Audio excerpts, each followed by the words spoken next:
Good evening, everybody. Appreciate you being here.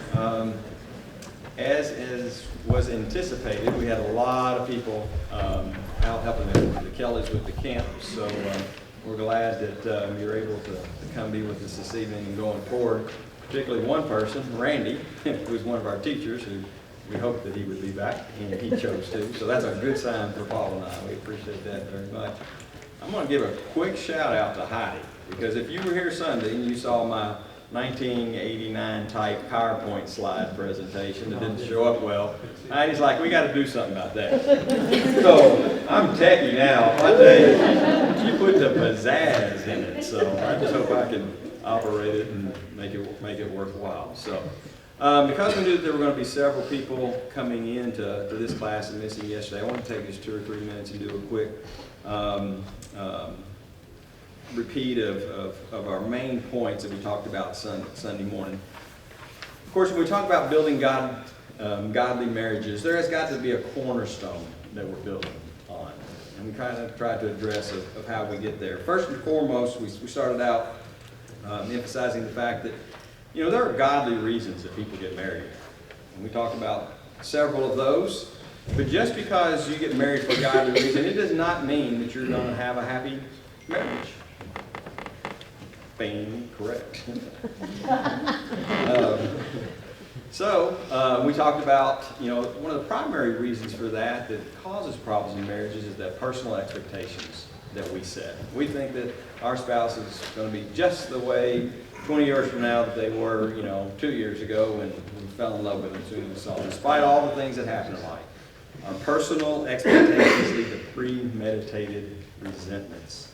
And that shouldn't surprise us because what? We saw that in the very first marriage in the Bible, Adam and Eve. What does Adam do? He goes blames everything on Eve and God as a result of his expectations not being met. And so one of the first things that we noticed was, or points we wanted to make is, it is clear that the purpose for marriage is not happiness. Because Adam and Eve weren't happy right out of the gate either. So that is not the purpose of marriage. Hopefully we have happy marriages, but that is not the purpose of it. So we ask the question, then why did God make woman? Why did he create marriage if they weren't perfectly happy? And one of the things that we noted first off was that it's not good for man to be alone. That's what God said. We are relational beings. God loves and wants to be loved, and that's the way that we are. In addition to that, he made Eve, made her fit for him, whether it's physically, emotionally. He made the person that should assist him in marriage. And very importantly, when we talk about marriage, it is not eternal like we are. Everything in this world, whether you talk about nature, you talk about God's plan, the way that he brings about, every single thing in this world that God has created is about one thing, and that's redeeming man. That's what it's all about. And right there is the basis for what marriage is about. So, when we consider that and we think about ourselves and what it is that we need to focus on, we need to realize that marriage is about our spiritual development and holiness. The way that I treat my spouse is a direct correlation to my relationship with God. It's not how are they doing, it's how am I doing in my relationship. Marriage demands that I completely change my focus, my orientation. The battles that I've got going on in me must be defeated, and I must replace them by utilizing the fruits of the Spirit in my marital relationship. And when we choose to not seek our own expectations, but focus on helping my spouse, that's when I'll find happiness in marriage. Successful marriages are those where at least one, hopefully both partners, surrender his or her rights. They're selfless when it comes to my personal happiness, my self-gratification. And as we're in the class, Wendy made the comment that, and it's a very true comment, that when you do that, you say, I'm going to give up my personal happiness, I'm going to focus on my spouse, what happens? You wind up being rewarded for it. So, how am I doing in my relationship with my spouse? am I all about what this should be about helping my spouse be redeemed. That's the basis, that's the cornerstone, that's what all of this class is going to focus on. You want happiness in your marriage? Focus on God's reason for it and what my responsibility is. Now we talked about as well about how much God uses the analogy of marriage in Scripture.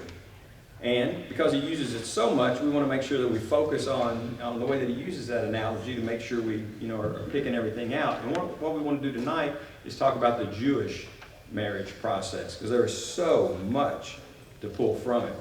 It's very different than what our marriage process is today.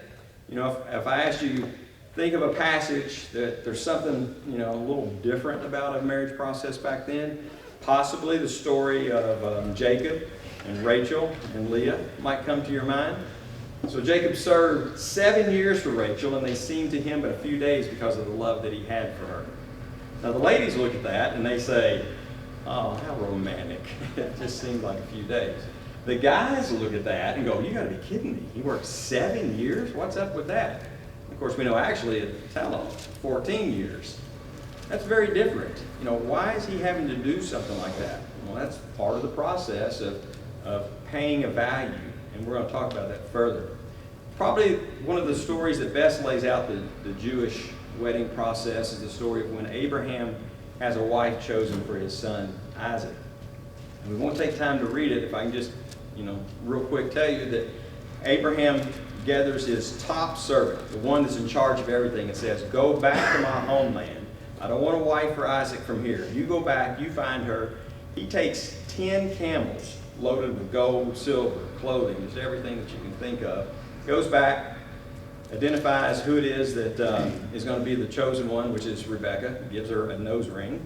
I don't know what that really says. But goes through a process of sitting down with her family and talking about what all is going to take place and giving these gifts. And then she ultimately chooses to go back with him, and he brings her back to Isaac.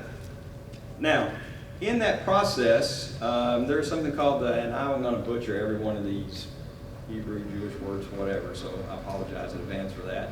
But the Shadchan, or the matchmaker, and you probably right off the bat think, oh, fiddler on the roof, matchmaker, da da da. Well, that's what this individual was doing. And that is the servant that Abraham sent. Find my son a wife. Orthodox Jews today still use the Shadchan, the matchmaker. They have ones that are professional and get paid for it. It doesn't have to be that type of individual. It can be a friend. It can be a family relative. And their responsibility is, after being selected by the groom, is to find a suitable bride for the groom. They will also stay involved in the process as they identify something into it. Go, I don't think it's a perfect match after all. We need to break it off. They'll give that type of advice as well. But once they make the match, the first thing that takes place is there's called the ketubah, or the marriage contract. And what this does, it outlines the rights and the responsibilities of the groom. Before this took place, a Jewish girl really didn't have much of, hope for anything. You think about Ruth and Naomi, women out on their own. That was not a good situation. It's a dangerous situation. They have to take care of themselves. But because of this contract, she's going to be taken care of. In Exodus 21:10, it's a story about a Hebrew slave girl that becomes the bride, and then the son decides to marry somebody else, and it says quite clearly, if he takes another wife, he will not diminish her food, her clothing, or her marital rights. Once they do the contract, she is taken care of. Now, she didn't have to agree to get married. Rebecca did not have to say she would be Isaac's wife. In fact, the servant is ready to go back and see Abraham and take her immediately, and the family says, no. She's got to make the decision of whether or not she wants to go. Now, once the contract, we've all decided what's going to take place, there's something called the nekar, or the bride price. And that's how much it gets paid to her and or the family. And that price would vary greatly.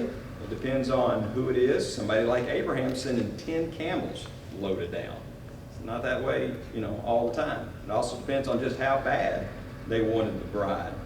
In some situations, there were minimum prices under the old law set, such as 50 shekels of silver. Case in point of that would be, and this is kind of a little bit more of a sexual assault type situation, where a young lady that is not betrothed is taken advantage of, and it says that this individual is going to pay 50 shekels of silver to the girl's father. And he's got to marry her, and he can never divorce her.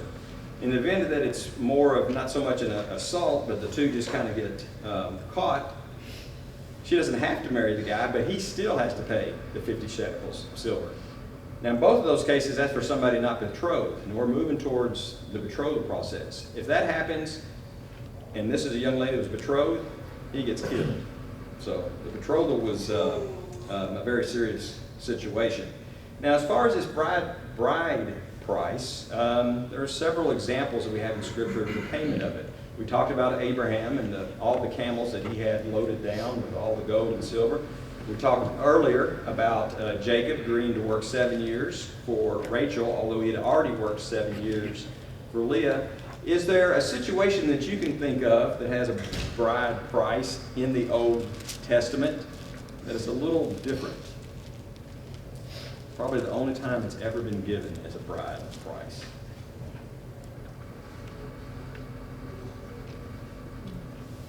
How about when David wanted to marry Michal? What did Saul say? You want to marry my daughter? 100 Philistine foreskins. Of course, as we know, he went out, he and his men, and killed 200. But that was the price that Saul demanded for Michal's hand in marriage.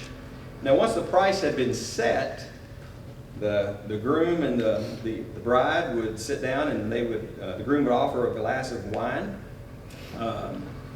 If she drank from the cup, the marriage was sealed. They are married at that time. They are legally married.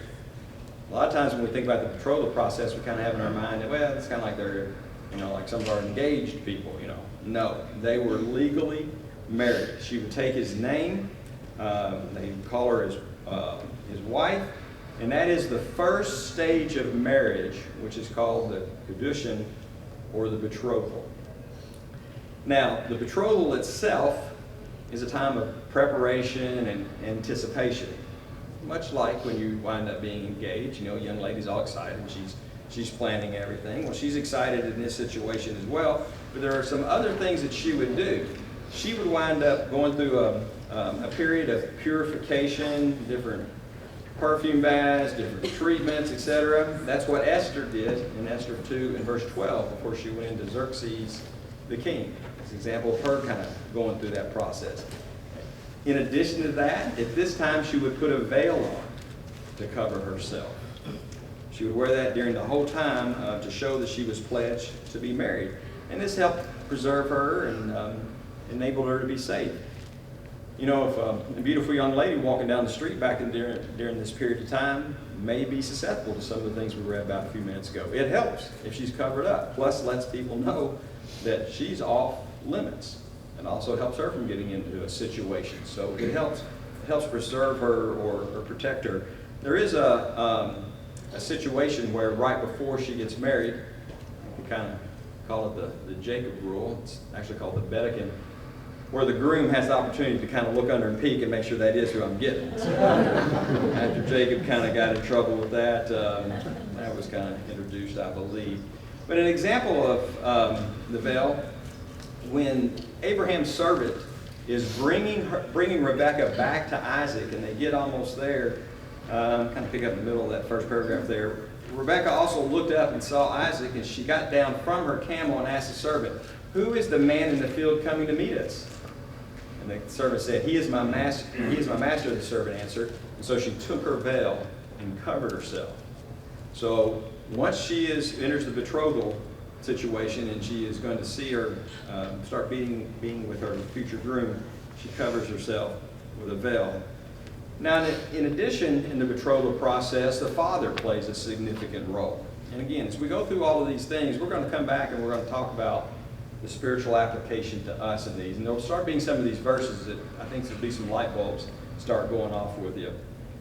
The father of the groom would determine when the betrothal period would end. It could be anywhere from a month to a year. He served as the home inspector. So typically, you know, it's kind of like a clan. Son's going to bring his new wife and going to live here in our home or close by, and he's the one that's going to inspect it and say, "Good job, son. You've done well. Now it's all done. You can go get your bride and bring her." So soon as the new house was ready, he would go get his friends. They would abduct the wife in the middle of the night. They would go with their trumpets and their torches and be hooping and hollering and blowing the shofar, the horn. And of course, I think you probably start recognizing what that might be in reference to. Now, as far as the shofar and the blowing of the horn, the bride didn't know when her husband's coming. So she had to be ready at all times, and that's what the horn would announce. She's, you know, in bed asleep, and all of a sudden I hear this horn. It's my marriage day. It's getting ready to happen. She's got to be ready. She lays her veil out. She lays her dress out. There's the lamp with the oil that is all ready. Her bridesmaids had to be ready to help her. They had to have lamp. They had to have oil for their lamps. Again, this is the middle of the night. There's no lights. You got to have the lamps in order to be sure that you're ready to go with the processional.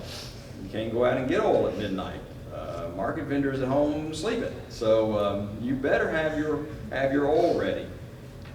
And of course, we're familiar with that story in Matthew 25. It says, and at the time, and again, just I know we've all, how many times we read this story? But when you start understanding about this being part of the Jewish process, it just makes more sense. It says, at the time, the kingdom of heaven will be like 10 virgins who took their lamps and went out to meet the bridegroom. 5 of them were foolish and 5 were wise. The foolish ones took their lamps, but did not take any oil with them. The wise ones, however, took oil in jars along with the lamps. And the bridegroom was a long time in coming, and they all became drowsy and fell asleep.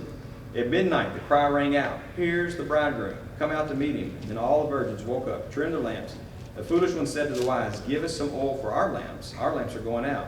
"No," they replied, there may not be enough for both of us. Instead, go to those who sell oil and buy some for yourself." But while they were on their way to buy the oil, the bridegroom arrived. The virgins who were ready went in with him to the wedding banquet, and the door was shut. And later the others also came. "Lord, Lord," they said, "open the door for us." But he replied, "Truly I tell you, I do not know. Therefore keep watch, but you do not know the day or the hour." So Jesus is taking that example of, you got to be ready. And they weren't. So, again, the way that is used there.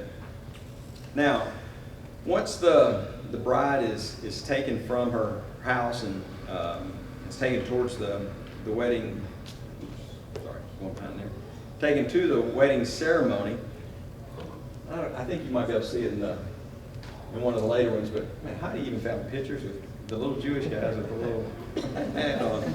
She really did well.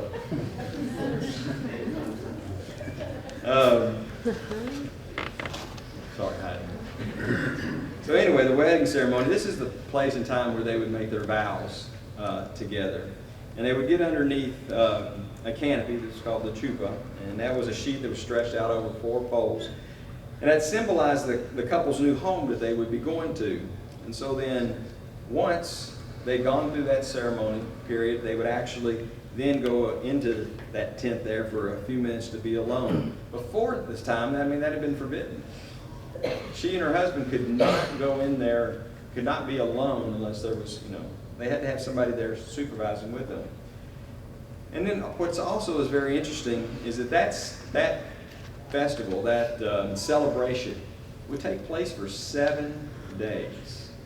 Now, if you think back to another story that again, that we kind of referenced already, think back to the one of Jacob with Rachel and Leah. So when morning comes, and he's been with Leah, Jacob said to Laban, "What is this that you've done to me? I served you for Rachel, didn't I? Why have you deceived me?" Laban replied, "It is not our custom here to give the younger daughter in marriage before the older one. Finish the daughter's bridal week, and then we will give the younger one also in return for another 7 years' work." So there again, you see a little bit of that taking place. So after the 7 days, the marriage, all the marriage festivities are completed. They are officially married now. They will consummate the marriage, which was not allowed to be done during the betrothal period, and now they will travel back home to where he has prepared the house. Now, it's 100 miles an hour trying to finish for you real quick what the Jewish wedding ceremony looks like. Let's think for a minute about our betrothal with Christ, and then we're going to talk about some applications to our own marriages.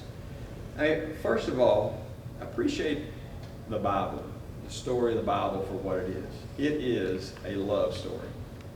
I don't read all the love, no, I don't read all that stuff, but I guarantee you if you pick up the average one and read it, what's it going to do? It's going to start about, oh, this is all so happy, da-da-da-da, and then some kind of tragedy happens. And that's what happened. Everything was perfect in the garden. Adam and Eve were fine, and then the fall of man took place. And from that point forward, in the middle of the book, is the plan of how do we rectify this situation. How do we rescue these two people from this scenario that they're in?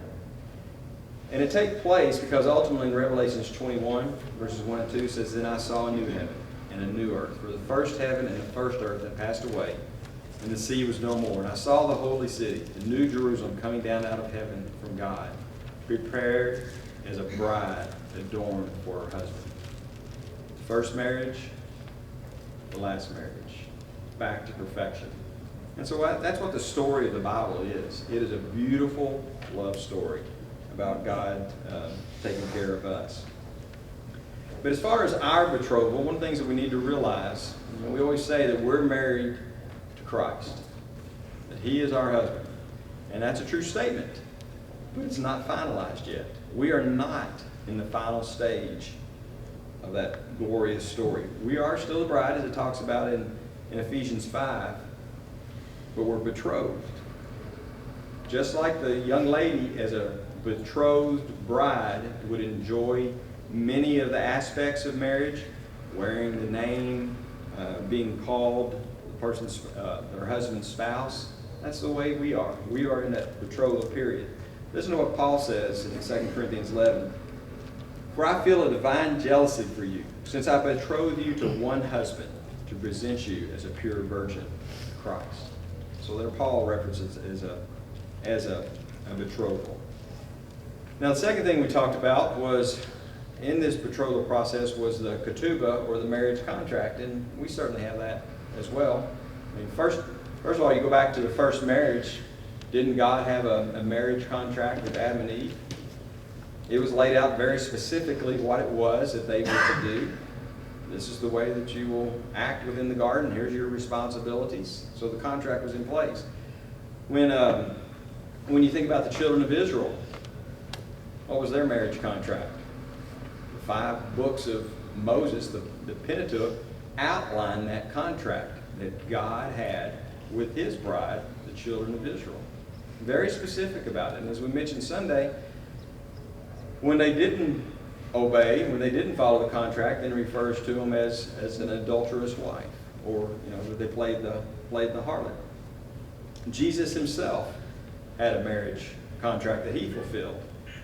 Jesus said, "I did not come to abolish the law and the prophets. I came to fulfill them. There's not one jot or one tittle that will pass away until everything has been accomplished."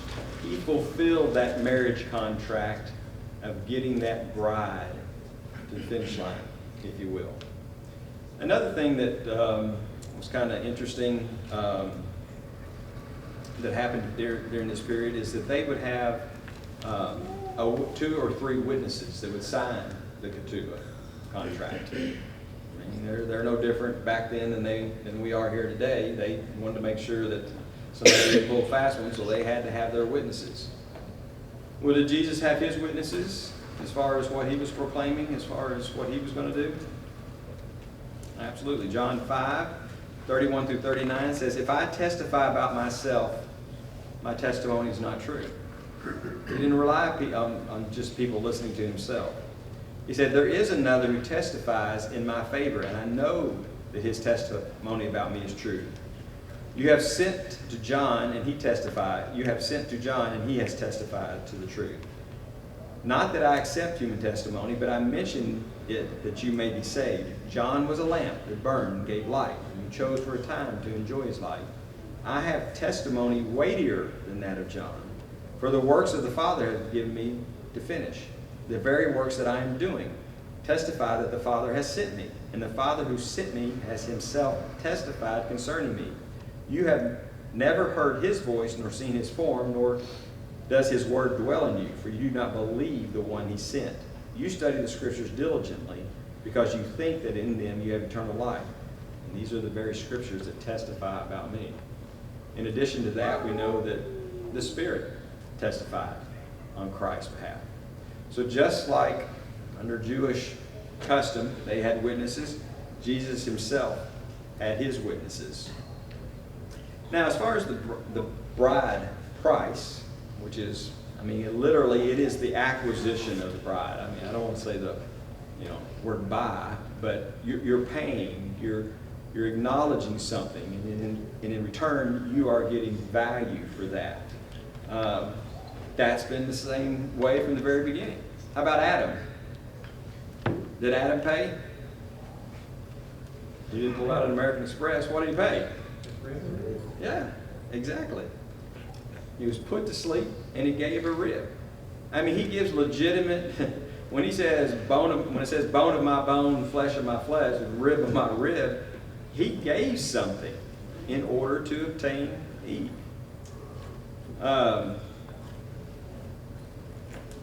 Isaiah 52. Of course, you know what's coming next is Isaiah 53, right after Isaiah 52. But in Isaiah 52:3, for this is what the Lord said. You were sold for nothing, and without money you will be redeemed. Think about it. Let that resonate with you for a second. When you sell yourself out to Satan, as we all have, what did we get in return? What was our bride price? We didn't get anything. We sold ourselves for nothing. And what's God say? I'm going to buy you back, but it's not going to be with money. What's he do in Isaiah 53? He lays out the price that is going to be paid. Pierced for my transgressions, crushed for our iniquities. By his wounds we are healed. That's the price that was paid.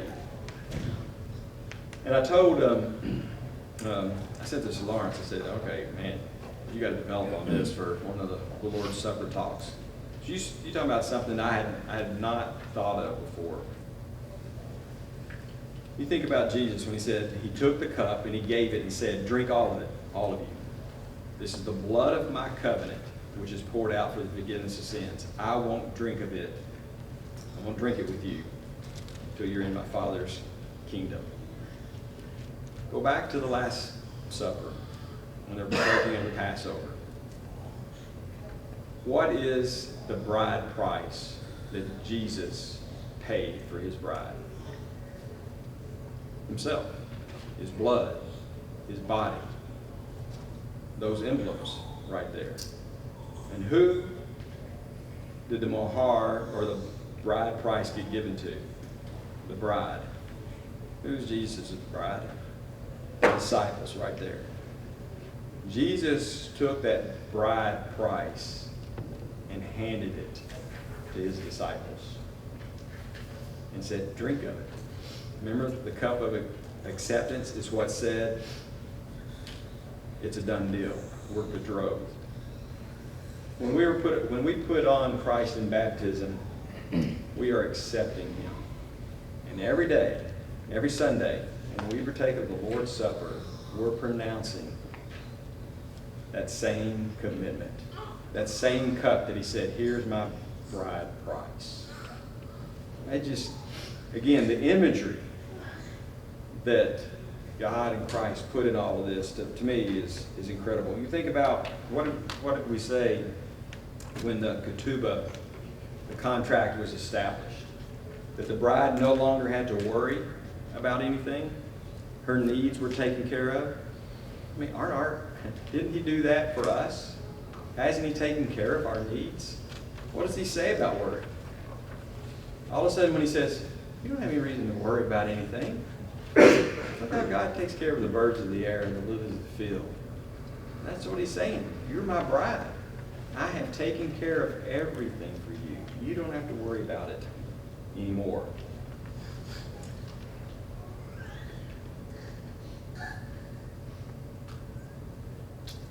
Well, in addition, we talked about the veil. And ultimately, the veil will be taken away. In 2 Corinthians 3, of course, we know the story of Moses and how it is that he, because he'd seen the glory of God, he had to put a veil on his face. And again, when we talk about these veils, we're not talking about, sometimes we see in movies or TV shows or whatever, some sheer or something, somebody can see. We're talking about something thick. Moses had to put on a veil for that, and Paul makes reference to it, and I think, again, alludes to something of what we're going to see in the future.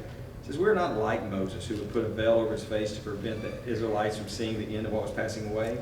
But their minds were made dull. For to this day, the same veil remains when the Old Covenant is read. It has not been removed, because only in Christ is it taken away. Even to this day, when Moses is read, a veil covers their hearts. But whenever anyone turns to the Lord, the veil is taken away. Again, I mentioned that Vatican procedure or ceremony where the groom is allowed to take a look under the veil. I mean, realize that that is something that God is doing to us. God is looking at us, realizing that, is that my bride? Is that who it's supposed to be? He is checking. He knows all the time. Now, another fact of the betrothal that we talked about was the fact that it was a time of anticipation. As the Jewish bride would dream of her new home and the life that she's going to share with her husband, she just can't wait to be there. There's a longing for it. You know, what is his home going to look like that he's gone to prepare? I bet you're already thinking of the passage that is going to pop up there. Do not let your hearts be troubled. You believe in God, believe also in me. My Father's house has many rooms. If that were not so, would I have told you that I'm going there to prepare a place for you? And if I go and prepare a place for you, I will come back and take you to be with me, that you also may be where I am. I mean, I'll tell you, I really have looked at that as just on face value of what it said. Okay, well, Jesus is going to go prepare, figuratively preparing this place in heaven for me. But he's saying something here that the Jews would have clearly recognized, that that is the role of the groom to do for his bride. And he is exactly fulfilling the responsibility of the groom that he said that he would fulfill. Another part of the betrothal that we talked about was that of sanctification. And we talked about how Esther, for example, went through that period of events. Well, don't we do the same? Don't we go through a sanctification period? What does sanctification mean? To be set apart. What are we set apart from? From the world. Isn't that what we're doing right now? We're supposed to be purifying ourselves as a result of that. Several passages that kind of speak to that. We were given beauty, not our own, though our sins were scarlet, now we're made white as snow. Jesus is sanctifying us there. We are sanctified by the Spirit of our God. We're washed in the blood of the Lamb to possess the glory of God. This glory is not because of anything that we did, but it's because of Christ's body that was sacrificed for us. So Christ is sanctifying us. And ultimately, the part of the passage that we're most familiar with from Ephesians 5, husbands, love your wives just as Christ loved the church and gave himself up for her to make her holy, cleansing her by the washing with water through the word, and to present her to himself as a radiant church, without stain or wrinkle or any other blemish, but holy and blameless. The Jewish woman had to go through this process of sanctification. Christ is doing it for us. He is sanctifying us. Do we really appreciate the level of what he is doing in our ongoing quest to be that type of bride that he wants us to be? But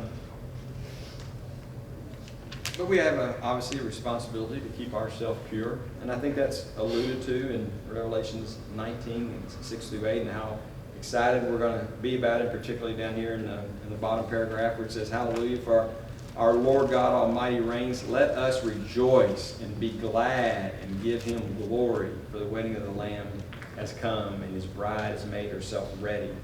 Fine linen, bright and clean, was given to her to wear." So there's a responsibility for us to look forward to this and to keep our garments clean. I guarantee you there wasn't a wife in here that prior to her wedding day with her wedding dress went out and mowed the yard in it or worked in the garden in it. It was all about the dress. It's got to be this beautiful white dress. It should be the exact same thing for us spiritually. I will do everything I can to keep my dress clean.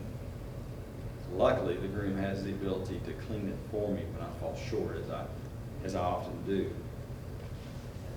Now, as we mentioned, the father had a lot of responsibility as we get to the wedding day. He has determined that betrothal period is over, the home is ready, and now, son, you can go get your daughter. Or your wife, not your daughter. Go get your wife and go through the final ceremony there. The trumpets are blown, the shofar. And what do you think that might signify? 1 Thessalonians 4, 16 through 17. "For the Lord himself will come down from heaven with a loud command, with the voice of the archangel, and with the trumpet call of God, and the dead in Christ will rise first. And after that, we who are still alive and left will be caught up together in the clouds to meet the Lord in the air. And so we will be with the Lord forever." So just like the groom is going through the city, shouting and blowing the trumpets, that's exactly what's going to happen when we come for the final part of the marriage process. That's a picture of, Christ. I've already touched on that, so I'm not going to go back and hit that one. As the bridegroom rejoices over the bride, so shall your God rejoice over you. Again, Isaiah 62:5. That's what we're looking for. That moment when the marriage is finally completed. When Christ comes to get us and take us home. Then the marriage will be complete. Now, got just a few minutes here. So, takeaways. Here's my questions to you. How are you doing with your ketubah? How are you doing with your marriage contract? That's what outlined what it was that you were going to do for your spouse. I'm not talking about just the vows that you made on your wedding day. They were made before God and before your friends, and they should be honored. If you don't remember what they were, you better go back and check. But what it is that when you understand that my role, my responsibility is to help my spouse be redeemed. How are you doing with that marriage contract? You putting stumbling blocks in front of your spouse, or are you removing them? Are you showing love or resentment? Are you encouraging or are you bringing them down? What's the mahar or the bride price that you paid for your spouse? I'm not talking about the ring that you put on her finger. What have you paid for your spouse in this application? What it should be is selflessness. Go back to what we're building on the first lesson. I'm going to empty myself. I'm going to change thinking about what Scott wants, and it's going to be what Terry wants. What can I do to help her? That's my goal. That's the price that I'm going to pay for her. Ladies, as far as betrothal, we talked about a lot of excitement during this period. She cannot wait. She's on cloud 9. Do you still have that same type of excitement in your marriage, or we're like a sack of potatoes down in the root cellar or something? Just not much there. Are we doing our part? appreciate the emphasis that God placed on marriage by the way that He uses it to teach us. When we're reading through Scripture and we see all of these references to marriage, it should make me appreciate what it is that my Savior's done for me. Consider the beauty of the ceremony. Does the value that you're placing on your spouse match the beauty of what we've been talking about? And then again, finally, our whole purpose is to help our spouse be redeemed. That's why marriage is in place. That's why everything that God created, everything focuses to that. So that's why when I wake up, all during the middle of the day, at night, 24/7, what can I do to help my bride? What can I do to help the groom? That's what Jesus did, and that's the exact example that we're trying to follow. Questions or comments? Sorry for talking 100 miles an hour there.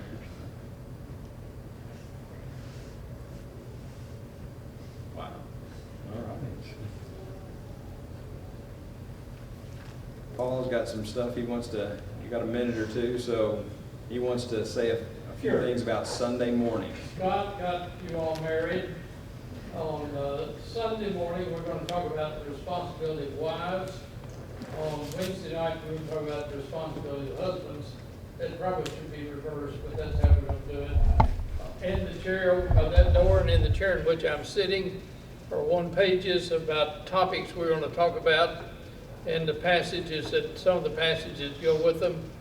I would ask you to look at these and think about them and to think about what you can contribute in the class and what you can contribute in your life about these topics. These are not all the topics we'll talk about, but the main ones we're going to talk about on Sunday. All right, so we got about 2 minutes left. So, give me your takeaways as far as when you think about the marital process that we talked about. What can you do to incorporate it? What is it that sticks out to you of importance that, you know what, that says this to me. I need to do X. Before I start calling on people. I think I need to live in a way that shows everyone around me, whether or not I have on my veil or my mohar or whatever, that I belong to you. I look different. I behave different. And it should be evident in everything about me. What else? I think about not to say that we bought our wives, but think about the bridal price in those times. If you paid a substantial amount of money for a bride, you were not quick to throw it away, not quick to do something. And if we are pouring into our spouses selfless years of selflessness, then we would and realize the value we put in that, then we would likely realize that value and less likely to throw it away when difficult time comes. So I think to think about the amount of what that you've built over time can help in the later years when maybe it doesn't seem invested. And that kind of in conjunction with that, again, what hope has happened the first 2 class periods is that marriage is not just about, okay, I have somebody that I'm legally married to, and we cohabitate and we raise children and our funds are commingled and we vacation. That's not what marriage is about. Understanding the value, the purpose of marriage, to Richard's point, when I understand that value, it ought to completely change the way what I think about it, when I understand what the real purpose of it is and the value that it brings. Okay? Well, thank you all very much. We will see you Sunday morning.